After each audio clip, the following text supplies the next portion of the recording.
ಭಟ್ರು ಅವರ ಸಂಪಾದನೆಯಲ್ಲಿ ಈ ಕೃತಿ ಸಂಪಾದನೆಗೊಂಡಿದೆ. ಆ ಕೃತಿಯ ಬಿಡುಗಡೆ ಸಮಾರಂಭಕ್ಕೆ ನಾವು ನೀವೆಲ್ಲ ಇವತ್ತು ಸಾಕ್ಷಿ ಆಗೋಣ. ಹೀಗಾಗಿ ಮೊದಲಿಗೆ ಪ್ರಾರ್ಥನೆಯೊಂದಿಗೆ ಈ ವೇದಿಕೆಯನ್ನ ನಮ್ಮ ಅಧ್ಯಕ್ಷರು ತನ್ಮಯ ಚಿಂತನ ಚಾವಡಿ ಅಧ್ಯಕ್ಷರು ಮೇಲೆ ಆಶೀರ್ವಾದರಾಗಬೇಕೆಂದು ಅವರಲ್ಲಿ ವಿನಂತಿ ಮಾಡಿಕೊಳ್ತೇವೆ.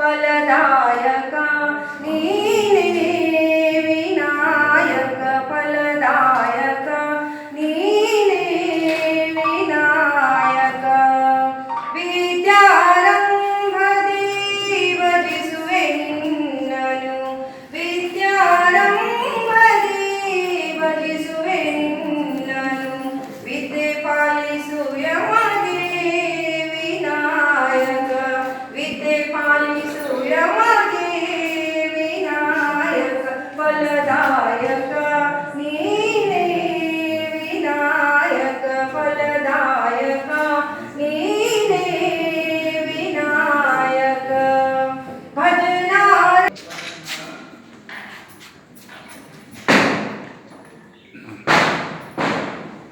ಮತ್ತೊಮ್ಮೆ ಬೆಳಗಾವಿ ಹಾಗೂ ನಿವೇದಿತಾ ಪ್ರಕಾಶನ ಬೆಂಗಳೂರು ಇವರ ಸಂಯುಕ್ತ ಆಶ್ರಯದಲ್ಲಿ ಕೃತಿ ಬಿಡುಗಡೆ ಸಮಾರಂಭದ ಅಧ್ಯಕ್ಷತೆ ಈ ಕಾರ್ಯಕ್ರಮದ ಅಧ್ಯಕ್ಷತೆ ವಹಿಸಿದಂಥ ಶ್ರೀಯುತ ಅಶೋಕ್ ಉಳ್ಳೇಗಡ್ಡಿ ಸಂಚಾಲಕರು ತನ್ಮಯ ಪ್ರಕಾಶನ ಬೆಳಗಾವಿ ಇವರಿಗೆ ತಮ್ಮೆಲ್ಲರ ಪರವಾಗಿ ಹಾಗೂ ಚಿಂತನ ಚಾವಡಿಯಿಂದ ಹೃದಯಪೂರ್ವಕವಾಗಿ ಸ್ವಾಗತವನ್ನು ಕೋರುತ್ತೇನೆ. ಅವರಿಗೆ ಪರಿಣಿ ಸರ್ ಅವರು ಪುಷ್ಪ ಹಾಗೂ ಗ್ರಂಥವನ್ನು ನೀಡಿ ಸ್ವಾಗತಿಸಲು ಅವರಲ್ಲಿ ವಿನಂತಿಸಿಕೊಳ್ಳುತ್ತೇನೆ.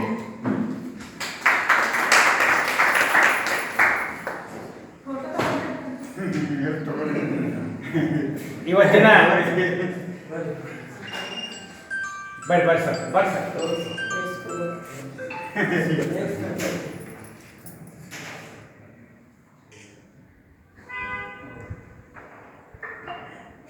ಕೋವಿಡ್ ಕಾಲದಿಂದ ನಾವಿದು 85ನೇ ಕಾರ್ಯಕ್ರಮ ನಮ್ಮದು. ಇದೇನು ಎಷ್ಟು ಮಂದಿ ಇಷ್ಟು ಮಂದಿ ಮೇಲೆ ಒಮ್ಮೊಮ್ಮೆ ಲಾಸ್ಟ್ 90 ಮಟ ಬಂದಿತ್ತು ನಮ್ಮದು. ಕೃತಿ ಬಿಡುಗಡೆ ಈ ಸಮಾರಂಭದ ಕೃತಿ ಬಿಡುಗಡೆಯನ್ನು ಡಾಕ್ಟರ್ FD ಗದ್ದಿಗೌಡ ಸಾಹಿತಿಗಳು ಹಾಗೂ ವಿಮರ್ಶಕರು ಬೈಲೊಂಗಲ್ ಇವರಿಗೆ ವೈಯಕ್ತಿಕವಾಗಿ ಹಾಗೂ ಚಿಂತನ ಚಾವಡಿಯಿಂದ ಹೃದಯಪೂರ್ವಕವಾಗಿ ಸ್ವಾಗತವನ್ನು ಕೋರುತ್ತೇನೆ. ಅವರಿಗೆ ಶ್ರೀಯುತ ಸೌದಿ ಸರ್ ಅವರು ಪುಷ್ಪ ಹಾಗೂ ಗ್ರಂಥವನ್ನು ನೀಡಿ ಅವರನ್ನು ಸ್ವಾಗತಿಸಲು ವಿನಂತಿಸಿಕೊಳ್ಳುತ್ತೇನೆ.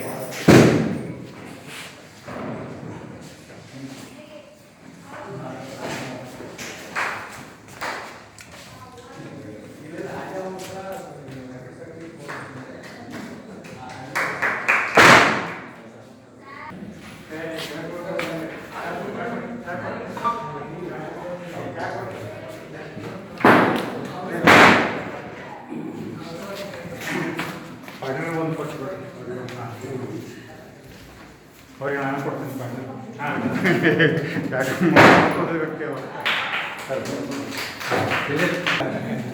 ನಾವು ಮನೆ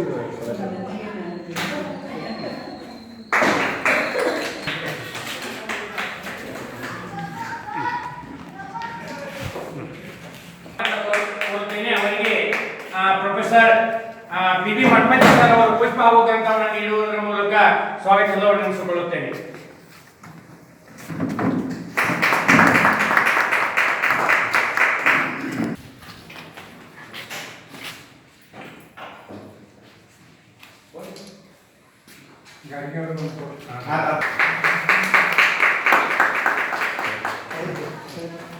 ನಮ್ಮ ಬೆಳಗಾವಿ ಜಿಲ್ಲೆಯಲ್ಲಿ ಸಾಹಿತಿಗಳ ಪತ್ರಿಕೆ ಅಂತ ಹೇಳಿ ಜಗಜ್ಜಾಹಿರ ಆದಂತ ಕುಂದಾನಗರಿಯ ಸಂಪಾದಕರಾದಂತ ಶಿವಪ್ಪ ಕೋದೂರ್ ಅವರು ಆಗಮಿಸಿದ್ದಾರೆ. ಅವರನ್ನು ಕೂಡ ತಮ್ಮೆಲ್ಲರ ವತಿಯಿಂದ ಹಾಗೂ ಚಿಂತನ ಚಾವಡಿಯಿಂದ ಹೃದಯಪೂರ್ವಕವಾಗಿ ಸ್ವಾಗತವನ್ನ ಕೋರುತ್ತೇನೆ. ಅವರಿಗೆ ಸರಾಸು ರುಕ್ಮಿಣಿ ಅವರು ಗ್ರಂಥ ಹಾಗೂ ಪುಷ್ಪವನ್ನ ನೀಡಿ ಸ್ವಾಗತಿಸಲು ವಿನಂತಿಸಿಕೊಳ್ಳುತ್ತೇನೆ. ಸಂಪಾದಕರಿಗೆ ಅವ್ರ ಪತ್ರಿಕೆ ಒಳಗೆ ನಮ್ಮ ಸಾಹಿತಿಗಳನ್ನ ಇರ್ತದ, ಅದನ್ನ ಬಿಟ್ಟು ಏನೂ ಇರಂಗಿಲ್ಲ. ಸುರೇಶ್ ಗುಡನಟ್ಟಿ ಅವರನ್ನು ಕೂಡ ಶ್ರದ್ಧಾಂಜಲಿ ಚಾವಡಿಯನ್ನೇ ಅವರಿಗೆ ಶಿವಾನಂದ ತಲ್ಲೂರ್ ಅವರು ಪುಷ್ಪವನ್ನ ನೀಡಿ ಸ್ವಾಗತಿಸಲು ವಿನಂತಿಸಿಕೊಳ್ಳುತ್ತೇನೆ. ಪೈಟ್ ಅವರನ್ನು ಕೂಡ ನಮ್ಮೆಲ್ಲರ ವತಿಯಿಂದ ಹಾಗೂ ಶ್ರದ್ಧಾಂಜಲಿ ಚಾವಡಿಯಿಂದ ಸ್ವಾಗತವನ್ನ ಕೋರುತ್ತೇನೆ. ಅವರಿಗೂ ಸರಿ ಸೌದಿ ಅವರನ್ನು ಕೂಡ ಈ ಕಾರ್ಯಕ್ರಮಕ್ಕೆ ಆತ್ಮೀಯವಾಗಿ ಸ್ವಾಗತವನ್ನ ಹಾಗೂ ವೇದಿಕೆಗೆ ಆಗಮಿಸಲು ವಿನಂತಿಸಿಕೊಳ್ಳುತ್ತೇನೆ. ಅವರಿಗೆ ಮತ್ತೊಮ್ಮೆ ತಮ್ಮ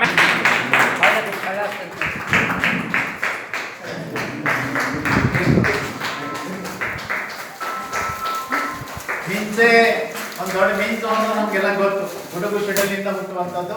ಹಾಗೆ ಕೃತಿಯಲ್ಲಿ ಕೂಡ ಅವರ ಪದಗಳು ಬಹಳಷ್ಟು ಮಿಂಚಿನ ಹಾಗೆ ಬಡಿತಾ ಇರೋದನ್ನು ನಾವು ನೋಡ್ತೇವೆ.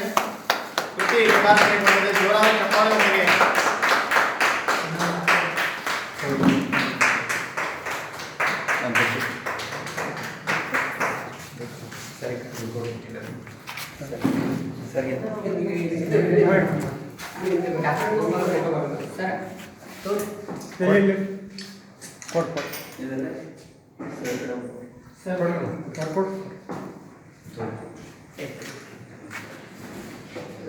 ಸರಿ ಕಡೆ ತಲುಪ ಸರ್ ನಾನು ಫೋಟೋ ಹೊಡಿಸಂಗ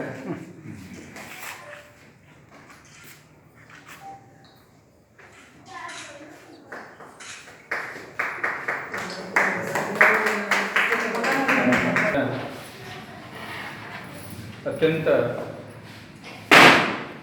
ಮಹೋನ್ನತ ಭವ್ಯ ಸಮಾರಂಭದ ಕೃತಿ ಬಿಡುಗಡೆ ಸಮಾರಂಭದ ಘನ ಅಧ್ಯಕ್ಷತೆಯನ್ನು ಅಲಂಕರಿಸಿರತಕ್ಕಂಥ ತನ್ಮಯ ಪ್ರಕಾಶನದ ಸಂಚಾಲಕರಾಗಿರ್ತಕ್ಕಂಥ ಶ್ರೀ ಅಶೋಕ್ ಉಳ್ಳೆಗಡ್ಡಿ ಸರ್ ಅವರು ಇನ್ನೇನು ಕೆಲವೇ ನಿಮಿಷಗಳಲ್ಲಿ ಮಿಂಚಿನ ಗೊಂಚಲು ಕೃತಿಯನ್ನು ನಮಗೆಲ್ಲ ಅತ್ಯಂತ ಸವಿಸ್ತಾರವಾಗಿ ಪರಿಚಯ ಮಾಡಲಿರುವಂಥ ಬೆಳಗಾವಿ ಜಿಲ್ಲೆಯ ಅಖಿಲ ಭಾರತ ಶರಣ ಸಾಹಿತ್ಯ ಪರಿಷತ್ತಿನ ಅಧ್ಯಕ್ಷರಾಗಿರ್ತಕ್ಕಂಥ ಶರಣ ಅಶೋಕ್ ಮಳಗಲಿ ಸರ್ ಅವರೇ, ಮುಖ್ಯ ಅತಿಥಿಗಳಾಗಿ ಆಗಿರ್ತಕ್ಕಂಥ ಮಹೇಶ್ PU ಕಾಲೇಜಿನ ಪ್ರಾಂಶುಪಾಲರಾಗಿರ್ತಕ್ಕಂಥ ಶ್ರೀ ME ಭಟ್ ಸರ್ ಅವರೇ,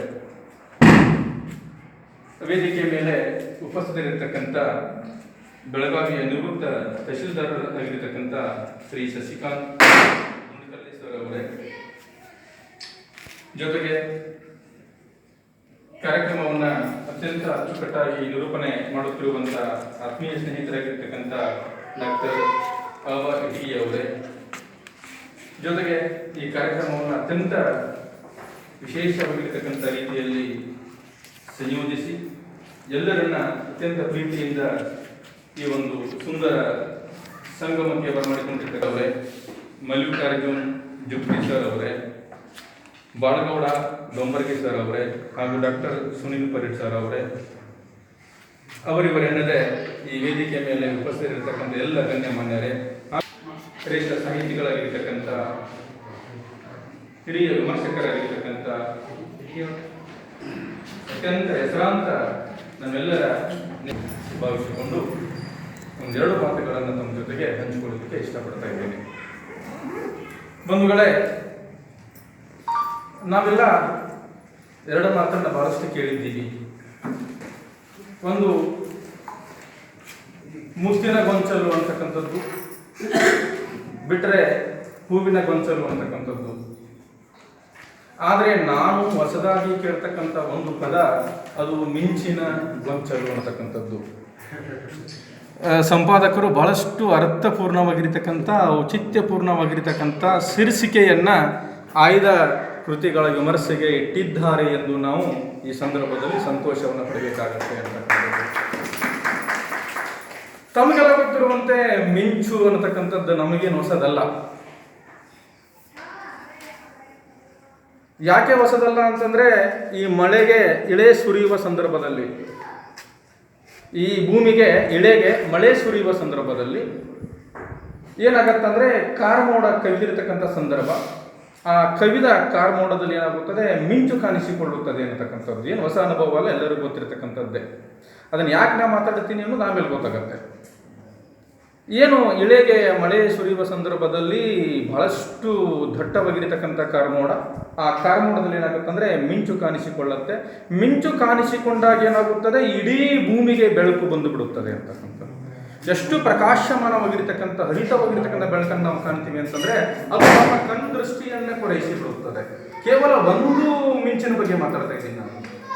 ಆದರೆ ಏಕಕಾಲಕ್ಕೆ 50 ಮಿಂಚುಗಳು ಜೊತೆಯಾದಾಗ, ಏಕಕಾಲಕ್ಕೆ 50 ಮಿಂಚುಗಳು ಜೊತೆಯಾಗಿ ಮಿಂಚಿದಾಗ ಏನಾಗಬಹುದು ಅಂತಕ್ಕಂಥದ್ದು. ಹಾಗಾದ್ರೆ ಇಲ್ಲಿ 50 ಮಿಂಚುಗಳು ಯಾವುದಾಗಿದ್ರೆ ಅವು 50 ಮಿಂಚುಗಳು 50 ವಿಮರ್ಶಾ ಲೇಖನಗಳಾಗಿದ್ದಾವೆ ನಾವು ಭಾವಿಸಬೇಕಾಗುತ್ತೆ. ಆ ಭೂಮಿಯ ಮೇಲಿನ ಕತ್ತಲೆಯನ್ನ ಒಡೆದೋಡಿಸಿ ಬೆಳಕನ್ನು ಕೊಡ್ತಕ್ಕಂಥ ಶಕ್ತಿ ಆ ಮಿಂಚಿಗಿದೆ. ಅದು ಕಾಣಿಸಿಕೊಳ್ಳೋದು ಬಹಳ ಕಡಿಮೆ ಅವಧಿ, ಹೆಂಗ್ ಬಂತೋ ಗೊತ್ತಾಗೋದಿಲ್ಲ. ಆದರೆ ಅದರ ಪರಿಣಾಮ ಏನಿದೆಯಲ್ಲ, ಅದರ ಪ್ರಭಾವ ಏನಿದೆಯಲ್ಲ, ಅದು ಬಹಳಷ್ಟು ಅಗಾಧವಾಗಿರ್ತಕ್ಕಂಥದ್ದು. ಬಹುಶಃ ಇಲ್ಲಿ ಮಿಂಚಿನ ರೀತಿಯಲ್ಲಿ ಏನಪ್ಪಾ ಅಂತಂದ್ರೆ ಒಂದು ಅಗಾಧವಾಗಿರ್ತಕ್ಕಂಥ ಪರಿಣಾಮವನ್ನ, ಪ್ರಭಾವವನ್ನ ಎಲ್ಲ ಸಹೃದಯರ ಮನಸ್ಸಿನಲ್ಲಿ ಬೀರುವಂತ ಶಕ್ತಿ ಹೊಂದಿರತಕ್ಕಂಥ ಒಂದು ಬಹಳ ದೊಡ್ಡದಾಗಿರ್ತಕ್ಕಂಥ ಕೃತಿ, ಸಂಪಾದನಾ ಕೃತಿ ಅದು ಯಾವುದಂದ್ರೆ ಅದು ಮಿಂಚಿನ ಗೊಂಚಲು ಅಂತ ನಾವು ಭಾವಿಸಬೇಕಾಗುತ್ತೆ. ಅದು ಮಿಂಚು ಈ ಜಗತ್ತಿಗೆ ಬೆಳಕ ಕೊಡುತ್ತಾ, ಭೂಮಿಗೆ ಬೆಳಕನ್ನು ಕೊಡುತ್ತಾ. ಈ ಕೃತಿ ಏನು ಮಾಡ್ತದಪ್ಪ ಅಂದ್ರೆ ಸಮಾಜಕ್ಕೆ ಬೆಳಕನ್ನು ಕೊಡುತ್ತೆ ಅನ್ನತಕ್ಕಂಥದ್ದು. ಆ ಸಮಾಜಕ್ಕೆ ಬೆಳಕನ್ನು ಕೊಡುವಷ್ಟು ಉತ್ಕೃಷ್ಟವಾಗಿರತಕ್ಕಂಥ, ಹರಿತವಾಗಿರತಕ್ಕಂಥ ಬರವಣಿಗೆಗಳು ಆ ಸಂಪಾದನಾ ಕೃತಿಯಲ್ಲಿದ್ದಾವೆ ಅನ್ನತಕ್ಕಂಥದ್ದು. ಇಂಥ ಗಟ್ಟಿಯಾಗಿರತಕ್ಕಂಥ ಒಂದು ಉತ್ಕೃಷ್ಟವಾಗಿರತಕ್ಕಂಥ ಬೆಳಕನ್ನು ಕೊಟ್ಟಂಥ ಕೀರ್ತಿ ಯಾರಿಗೆ ಸಲ್ಲುತ್ತದೆ ಎಂದರೆ ಅದು ಸರ ಸುಳ್ಕೊಡೆ ಸರ್ ಅವರಿಗೆ ಸಲ್ಲುತ್ತದೆ. ಅವ್ರ ಬಗ್ಗೆ ಒಂದು ಸ್ವಲ್ಪ ನಾವು ಮಾತಾಡಬೇಕು ಈ ಸಂದರ್ಭದಲ್ಲಿ. ಇಲ್ಲ ಸರ್, ಮಾತಾಡಬೇಕಾಗತ್ತ. ಯಾಕೆ ಅಂತಂದ್ರೆ ನಾನು ಒಬ್ಬ ವಿಮರ್ಶಕನಾಗಿ ಮಾತಾಡಬೇಕಾಗತ್ತ. ಸರ ಸುಳ್ಕೋಡಿ ಅವರು ಬಹಳಷ್ಟು ಹೆಸರಿನಲ್ಲಿಯೇ ಆ ಸರಳತೆ ಅನ್ನತಕ್ಕಂಥದ್ದು. ಎಲ್ಲೂ ಕೂಡ ಒಂದು ಸೂಜಿ ಮನೆಯವ್ರಿಗೂ ಕೂಡ ಪ್ರಚಾರವನ್ನ ಬಯಸದ ಜೀವಿ ಅವರು. ಈ ನಾಡಿನ ಹೆಸರಾಂತ ಕವಿ, ಆದರೆ ಎಲೆಮರೆಯ ಕಾಯಿ. ಹೆಸರಾಂತ ಕವಿ ಆದ್ರೆ ಏನಪ್ಪಾ ಅಂತಂದ್ರೆ ಎಲೆ ಮರೆಯ ಕಾಯಿ. ಅವರು ಯಾವತ್ತೂ ಪ್ರಚಾರವನ್ನ ಬಯಸಲಿಲ್ಲ, ಆದರೆ ಅವರು ಪ್ರಸಾರವನ್ನ ಬಯಸಿದ್ರು. ಪ್ರಚಾರಕ್ಕೂ ಮತ್ತು ಪ್ರಸಾರಕ್ಕೂ ಬಹಳ ವ್ಯತ್ಯಾಸ ಇದೆ. ಏನ್ ಪ್ರಸಾರ ಬಯಸಿದ್ರು ಅಂತಂದ್ರೆ ಜೀವನ ಮೌಲ್ಯಗಳನ್ನ ಪ್ರಸಾರ ಮಾಡಬೇಕು, ಒಳ್ಳೆಯ ಸಾಹಿತ್ಯವನ್ನ ಜಗತ್ತಿಗೆ ಪ್ರಸಾರ ಮಾಡಬೇಕು, ಒಳ್ಳೆಯ ಸಂದೇಶಗಳನ್ನ ಏನ್ ಮಾಡ್ಬೇಕಂದ್ರೆ ಈ ವಿಶ್ವಕ್ಕೆ ಪ್ರಸಾರ ಮಾಡಬೇಕಂತಕ್ಕಂಥ ನಿಟ್ಟಿನ ಒಳಗಡೆ ತಮ್ಮನ್ನ ತಾವು ತೊಡಗಿಸಿಕೊಂಡು ಹೋಗ್ತಕ್ಕಂಥದ್ದು. ನಮಗೂ ಅವರಿಗೆ ವ್ಯತ್ಯಾಸ ಇಷ್ಟೇ, ನಾವು ಪ್ರಚಾರವನ್ನ ಬಯಸುವಂತವರು, ಅವರು ಪ್ರಸಾರವನ್ನ ಬಯಸ್ತಕ್ಕಂಥವರು. ಅದು ಪ್ರಸಾರ ಅಂದ್ರೆ ಸಾಹಿತ್ಯದ ಪ್ರಸಾರ ಅಂತಕ್ಕಂಥದ್ದು. ಒಂದು ಮಾತು ನೆನಪಾಗತ್ತೆ ನನಗೆ. ಅವ್ರು ಹೆಂಗ್ ಬದುಕಿದಾರಪ್ಪ ಅಂತಂದ್ರೆ ಕಾನನದ ಒಳಗಿನ ಕುಸುಮದಂತೆ, ಕಾನನದೊಳಗಿನ ಕುಸುಮದಂತೆ. ಕಾನನದೊಳಗೆ ಎನಿತೆನಿತು ಹೂವುಗಳುಂಟೋ, ಬಹಳ ಚೆನ್ನಾಗಿ ಬರೀತಾರೆ ಒಬ್ಬ ಕವಿ. ಕಾನನದೊಳಗಡೆ ಎನಿತೆನಿತು ಹೂವುಗಳುಂಟೋ, ಯಾರೇ ನೋಡಲಿ ಯಾರೇ ಬಿಡಲಿ, ಯಾರೇ ನೋಡಲಿ ಯಾರೇ ಬಿಡಲಿ, ತಮ್ಮ ಪಾಡಿಗೆ ತಾವು ಅರಳಿ ಸುಗಂಧವನ್ನ ಬೀರುವುದುಂಟು. ಯಾರು ನೋಡ್ತಾರೋ, ಯಾರು ಬಿಡ್ತಾರೋ, ಯಾರು ಮಾತಾಡಿಸ್ತಾರೋ, ಯಾರು ಮಾತಾಡಿಸಲ್ಲ, ಯಾವುದೇ ಫಲಾಪೇಕ್ಷೆ ಇಲ್ಲದೆ ಒಬ್ಬ ಸಾಹಿತಿ ಇವತ್ತಿನ ದಿನ ಸಮಾಜಮುಖಿಯಾಗಿ ಕೆಲಸ ಮಾಡ್ತಾ ಇದ್ದಾನಂದ್ರೆ ಅದಕ್ಕೆ ಜೀವಂತ ಸಾಕ್ಷಿ ಸರ ಸುಳ್ಕೊಡೆ ಅವರು ನಮ್ಮಿದ್ದಾರೆ. ಜೀವಂತ ಸಾಕ್ಷಿ ಅಂತಕ್ಕಂಥದ್ದು. GS ಸುರದ್ರಪ್ಪನವ್ರದ್ದು ಮಾತು ನೆನಪಾಗತ್ತೆ ನನಗೆ. ಎದೆ ತುಂಬಿ ಹಾಡಿದೆನು ಅಂದು ನಾನು, ಮನವಿಟ್ಟು ಕೇಳಿದಿರಿ ಅಲ್ಲಿ ನೀವು. ಎಲ್ಲ ಕೇಳಲಿ ಎಂದು ನಾನು ಹಾಡುವುದಿಲ್ಲ, ಎಲ್ಲ ಕೇಳಲಿ ಎಂದು ನಾನು ಹಾಡುವುದಿಲ್ಲ, ಹಾಡುವುದು ಅನಿವಾರ್ಯ ಕರ್ಮ ನನಗೆ, ಹಾಡುವುದು ಅನಿವಾರ್ಯ ಕರ್ಮ ನನಗೆ. ಹಾಡು ಹಕ್ಕಿಗೆ ಬೇಕೆ ಬಿರುದು ಸನ್ಮಾನ, ಹಾಡು ಹಕ್ಕಿಗೆ ಬೇಕೆ ಬಿರುದು ಸನ್ಮಾನ. ಯಾವುದೇ ಪ್ರಶಸ್ತಿಗಳನ್ನು, ಪುರಸ್ಕಾರಗಳನ್ನು ಬಯಸದೆ, ಅವುಗಳ ಬೆನ್ನು ಬೀಳದೆ, ಅವುಗಳು ಬೇಕೆಂದು ಅಡ್ಡಾಡದೆ, ಸದ್ದಿಲ್ಲದೆ, ಸದ್ದ ಗದ್ದಲವಿಲ್ಲದೆ, ಇದು ಬಹಳ ಮುಖ್ಯವಾಗಿರಬೇಕಂತ, ಸದ್ದಿಲ್ಲದೆ, ಸದ್ದು ಗದ್ದಲವಿಲ್ಲದೆ ತಮ್ಮ ಪಾಡಿಗೆ ತಾವು ಒಂದು ಕೃಷಿಯನ್ನು ಮಾಡ್ಕೊಂಡು ಬರ್ತಕ್ಕಂಥ ಅತ್ಯಂತ ಹಿರಿಯ ಜೀವಿ ನಮಗೆಲ್ಲ ಮಾದರಿ. ಹಿರಿಯ ಜೀವಿ ನಮಗೆಲ್ಲ ಮಾದರಿ ಸರ ಸುಳ್ಕೊಡಿಯವರು.